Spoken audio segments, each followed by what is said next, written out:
Oh.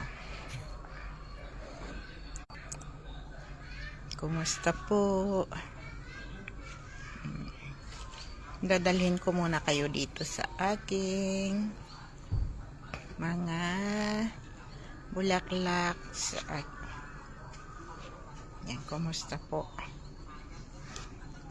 Yan na naman ang aking kalamansi. Punong-puno siya ng mga bunga. Tingnan nyo. Halos lahat ng mga sanga niya ay merong bunga. Kaya hindi ito malalaki. Maliliit lang ito. Kasi lahat ng mga kanyang mga sanga ay maraming bunga.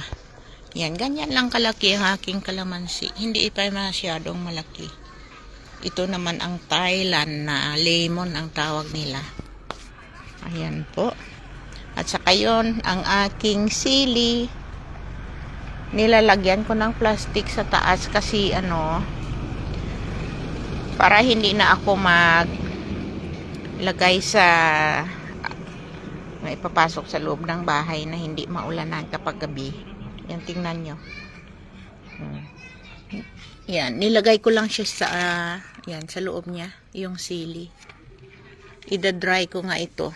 So, ito lang ang ginawa ko para mas easy sa akin kapag umulan or hindi uulan, ganito lang, natabunan ko lang siya ng plastic. Kina-cover ko lahat ang buong niya. Ang buong nilalagyan ng plastic para yung parang siya, parang mas steam siya ng init sa loob. So, kumusta po? Dito, magandang gabi po sa inyong lahat. Dito lang muna kasi ang ginagawa ko ay nag-barbecue ako ng atay ng manok para ulam namin mamayang gabi. Ayan po. So, yan naman ang aking star apple. Dito lang muna. Maraming salamat.